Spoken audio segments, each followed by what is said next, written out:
नमस्कार साथियों। तो आज है 10 मई 2026। दोस्तों कल 11 मई यानी सोमवार से एक नया हफ्ता ओपन होने जा रहा है। तो आइए समझने की कोशिश करते हैं कि कल ऐसे कौन कौन से की फैक्टर जो कि बाजार को ट्रिगर कर सकता है। देखिए, ऐसे में जियोपॉलिटिक्स एक बहुत बड़ी की फैक्टर है, पर इसके अलावा भी बहुत सारे इवेंट है, बहुत सारी इकोनॉमिकल डेटा आउट होगा, बहुत सारे कंपनी अपना अर्निंग प्रेजेंट करेगा। जैसे कि आपको पता होगा अभी क्वार्टर 4 की अर्निंग सेशन चल रहा है। तो आइए एक एक करके स्टेप बाय स्टेप मैं आपको दिखाता हूं, समझाता हूं। अच्छा, यहाँ पे आप देखना, सबसे पहले द इकोनॉमिक टाइम की वेबसाइट में बहुत अच्छे से पॉइंट बाय पॉइंट करके मेंशन किया है। अच्छा, सबसे पहला जो की फैक्टर मेंशन किया है क्वार्टर 4 अर्निंग।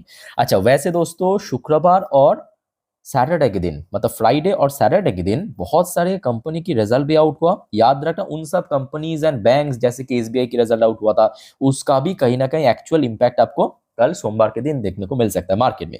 इसके अलावा कल यानी 11 तारीख भी बहुत सारे कंपनीज की रिजल्ट आउट होगा। थोड़ा सा यहाँ पे आप नोट कर लीजिए, ठीक है। और हो सके तो दोस्तों ये जो सारे की फैक्टर मैं आपको दिखा रहा हूँ, फटाफट आप पेपर पेन पे नोट करना या तो याद करके रख देना, ठीक है।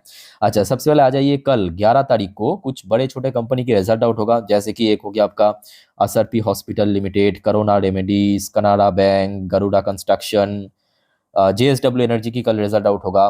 टाटा ग्रुप से इंडियन होटल की रिजल्ट आउट होगा, नुभावा वेल्थ की रिजल्ट आउट होगा, पीवीआर आइनॉक्स लिमिटेड की रिजल्ट आउट होगा। ये कल हो गया, ठीक है। कल तो जरूर मैं आपको इन्फॉर्म कर दूंगा रिजल्ट आते ही। इसके अलावा 12 तारीख मतलब परसों मंगलवार के दिन बर्जर पेन की रिजल्ट आउट होगा, डिक्सॉन टेक्नोलॉजी, डिक्सॉन की रिजल्ट आई परसों, याद रखना, ठीक है। डॉक्टर रेड्डीज लैबोरेटरीज की रिजल्ट आउट होगा, INOX India limited result out होगा, MobiKwik system, Pfizer limited, Tata power की रिजल्ट है परसों मंगलवार के दिन, नोट करना। अच्छा, फिर आ जाइए आपके 13 तारीख। 13 तारीख तो भाई मतलब रिजल्ट की पूरा लाइन लग चुका है। भारती एयरटेल, निफ्टी 50 की part, Cipla, Crompton, DLF reality sector की, एचपीसीएल, केन्स केन्स की रिजल्ट याद रखना 13 तारीख को है, आते ही इन्फॉर्म जरूर कर दूंगा। TVS motor, PFC, Tata motor, ठीक है। तो ये सारी कंपनी अपने रिजल्ट प्रेजेंट करेगी। इसके अलावा आ जाइए 14 तारीख मतलब बृहस्पतिवार के दिन, Apollo tyre, JSW steel, IRFC, हुडको, वोल्टास, एचएल, डर्लिंग, Patel engineering, PN Gadgil, Tata motor passenger vehicles, united spirit, ये सब कंपनी दोस्तों अपना अर्निंग प्रेजेंट करेगा। अब आ जाइए फटाफट 15 तारीख के दिन, Balrampur Chini mill, Ather energy, Bajaj electricals, Hindustan copper, Tata steel, Godfrey Phillips, NCC, NHPC, power grid, सारे वाइटल है। उसके बाद आ जाइए आपके 16 तारीख, Atul auto, Mangalam cement, KEC international, Dodla DRD, ठीक है। तो ये कंपनी की दोस्तों रिजल्ट आते ही जरूर मैं आपको इन्फॉर्म कर दूंगा, सिर्फ आप चैनल को सब्सक्राइब करके रखिए, ओके। अच्छा, ये तो हो गया दोस्तों रिजल्ट की सिलसिला। अच्छा, इसके अलावा आ जाइए ईरान और इजराइल वॉर, इसको लेकर तो हम आगे चर्चा करेंगे, तो इसको हम थोड़ा स्किप करते हैं, ठीक है। अच्छा, फिर आ जाइए जो तीसरा फैक्टर मेंशन किया, यूएस मार्केट। देखिए, यूएस मार्केट फ्राइडे में कहूंगा काफी बेटर था। देखिए, डॉ जोन्स हो सकता है कि थोड़ा ऊपर नीचे चल रहा था, बट नैस्डैक जो है लाइफ टाइम हाई को अचीव किया, बैक टू बैक 3-4 दिन से लाइफ टाइम हाई पे ही चल रहा है और लगभग उसी लेवल के आसपास ही स्टे कर रहा है। ये बेस्ट पार्ट है। और इवन यूएस की जो लास्ट डे हमने देखा था, जॉब डेटा आउट हुआ था, अनएम्प्लॉयमेंट रेट आउट हुआ था, वो पहले से काफी बेटर था। जॉब क्रिएशन इस बार यूएस में काफी बढ़िया होगा।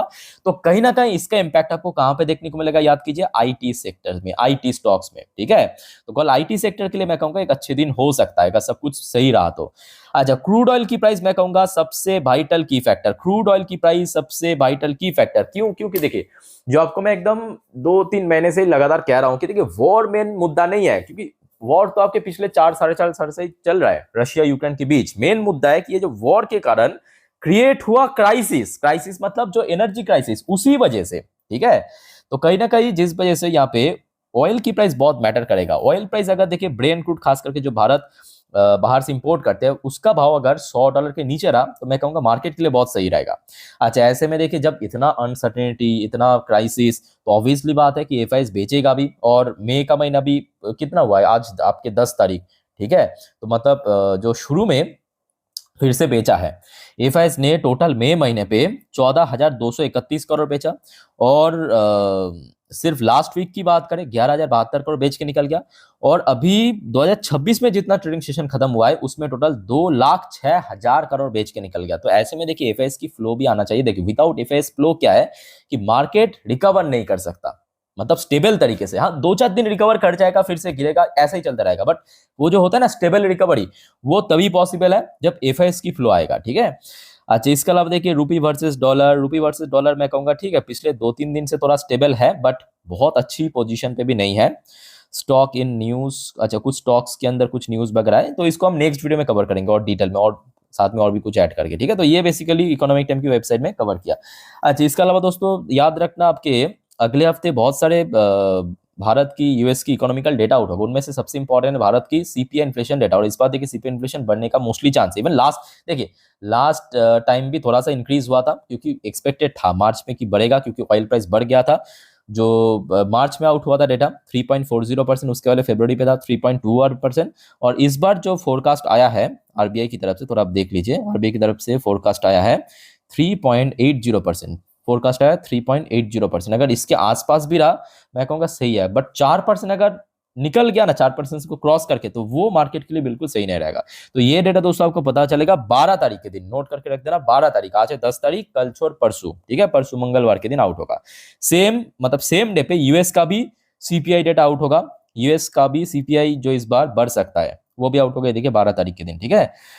अच्छा, तो यूएस की जो फोरकास्ट आया है, मतलब फेड की तरफ से 3.7%, प्रीवियस मंथ में था 3.3%। तो एक्चुअल डेटा क्या होगा आपको 12 तारीख के दिन ही पता चल जाएगा। ये दो डेटा तो 12 तारीख में आपको दे दूंगा, जो कि बाजार के लिए बहुत वाइटल है। इसके अलावा भारत की डब्ल्यूपीआई इन्फ्लेशन यानी होलसेल प्राइस इंडेक्स, ये डेटा भी आउट होगा, ठीक है, जो लास्ट मंथ पे इंक्रीज हुआ था। ये डेटा आपको पता चलेगा 14 तारीख के दिन, 14 तारीख मतलब 11, 12, 13, 14 बृहस्पतिवार के दिन, बृहस्पतिवार दोपहर 12 बजे पे आउट होगा, ठीक है। जो लास्ट मंथ पे हमने देखा था इंक्रीज हो गया था, फरवरी पे था 3.88%, मार्च में हो गया था 4.40, जो कि एक्सपेक्टेड था भी, क्योंकि ऑयल प्राइस अगर बढ़ गया, गैस प्राइस बढ़ गया, ऑटोमेटिकली बढ़ेगा। इस बार भी थोड़ा सा बढ़ने का चांस है, ठीक है। लेट्स सी क्या होता है, तो जो भी होगा मैं आपको जानकारी दे दूंगा। अच्छा, बाकी बात करें US market, Dow Jones last day flat closing दिया था। अब जो आपको मैं कह रहा था कुछ टाइम पहले, नैस्डैक कंपोजिट की पोजीशन काफी बढ़िया था, नैस्डैक क्लोजिंग दिया 1.71%, वो भी लाइफ टाइम हाई को टच करते हुए। अच्छा, क्रूड ऑयल मैं कहूंगा लास्ट डे ठीक है, वॉलेटाइल जरूर था, बट बीच में एकदम से वो जो न्यूज आया था ना कि यूएस और ईरान के बीच फिर से फायरिंग शुरू हुआ, यूएस ने फायर किया 10 ठो ईरान की जो सेलर, उनको घायल कर दिया, उस वजह से स्पाइक कर गया था, बट बाद में हमने देखा कि सब कुछ नॉर्मल हो गया। बट हाँ, ऑयल प्राइस एक बहुत इंपॉर्टेंट फैक्टर है। ऑयल अगर 100 के नीचे रहा ना कल सुबह, तो मे भी मार्केट एक अच्छा ओपनिंग दे सकते, वो डिपेंड करेगा, ठीक है।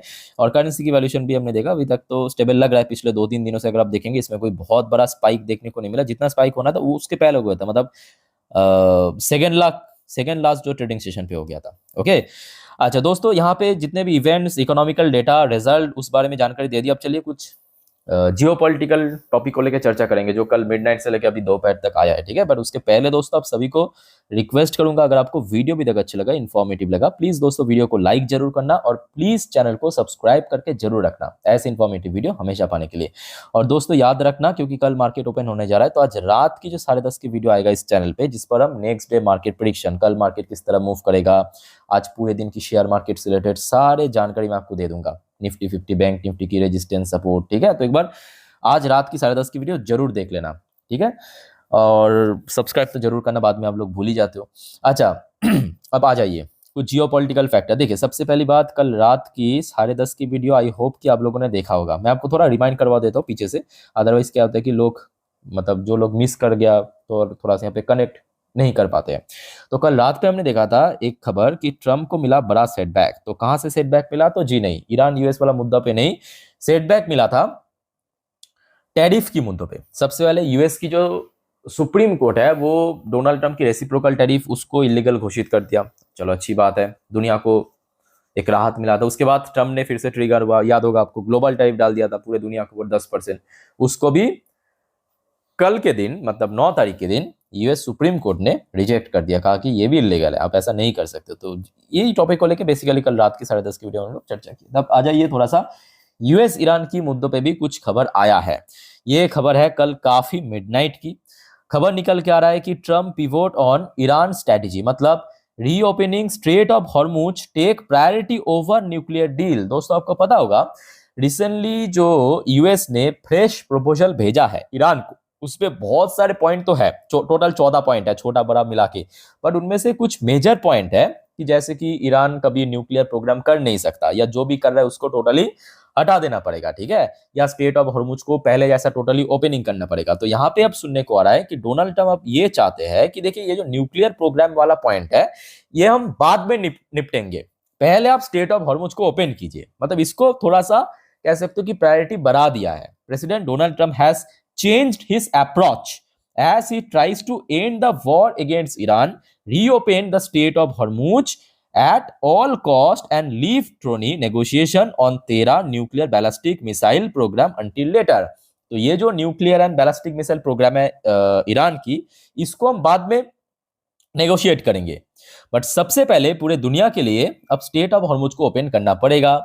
अब दूसरी बात देखिए, ये भी फैक्ट है कि यूएस ने भी ब्लॉकेट करके रखा है। ईरान चाहते हैं कि सबसे पहले यूएस ओपन करे, यूएस चाहते हैं कि सबसे पहले ईरान ओपन करे। मतलब ये कह रहा है कि भाई पहले तू ओपन कर, वो कह रहा है कि नहीं पहले तू ओपन कर। तो ये बेसिकली चल रहा है आज की डेट में, समझ आ रहा है ना मेरी बात। मतलब यहाँ पे ट्रम्प कह रहा है ईरान को कि भाई तू पहले ओपन कर स्टेट ऑफ हॉर्मुज, ईरान कह रहा है ट्रम्प को कि नहीं तू पहले ओपन कर। ठीक है, बाकी दोस्तों आप लोग क्या सोचते हैं इस बारे में कमेंट करके बताइए। अब देखिए ईरान भी थ्रेट दे रहा है, ठीक है। अब ईरान क्या कह रहा है, ईरान थ्रेट अभी इसको दे रहा है इजराइल को।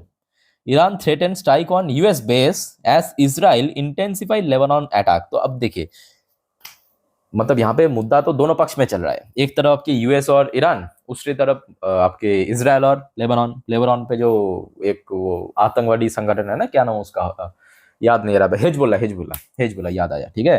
तो इजराइल क्या कर रहा है कि बीच बीच में जब भी मौका मिल रहा है दुम दम 2-4 बम फैल रहा है, ठीक है, बम डाल रहा है।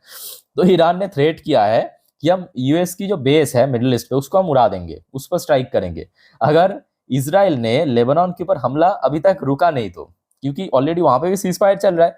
अब देखिए सीज फायर मैं कहूंगा तब सक्सेसफुल होता है तो जब दोनों थोड़ा सा आप कह सकते हो कि थोड़ा बराबर कर। अब देखिए यहाँ पे इजराइल और लेबनान पे कोई बराबरी नहीं है, ठीक है, तो जिस वजह से जब भी मौका मिल रहा है सीज फायर होते हुए भी पटक रहा है लेबनान को, बेसिकली हिजबुल्लाह को। अच्छा उसके बाद आ जाइए अब ईरान की तरफ से, ईरान की जो गार्ड कमांडर है मतलब आईआरजीसी मतलब ईरानियन गार्ड कमांडर, वहां की जो सेना उसको कहा जाता है, उन्होंने वार्निंग दिया किसको, यूएस को। US again strike on it's vessels in Persian gulf से मिसाइल लॉक्ड इनटू टारगेट। तो अब देखिए पर्शियन गल्फ पे जो यूएस की वेसल्स है, ठीक है, उसको स्ट्राइक करने की वार्निंग दिया है ईरान की सेना ने। कहा कि भाई आपके जो यहाँ पे वेसल्स है उसको हम मतलब हमारे जो रडार है या मिसाइल की जो रडार है उसमें पूरा लॉक्ड है, आप अगर ज़्यादा बदतमीजी किया तो हम वहाँ पे डाल देंगे। प्रॉब्लम यहाँ पे ही है, ईरान समझ नहीं पा रहा है, उसकी जो इकोनॉमी है दिन पर दिन कोलैप्स कर रहा है, दिन पर दिन और ख़राब होता जा रहा है स्थिति।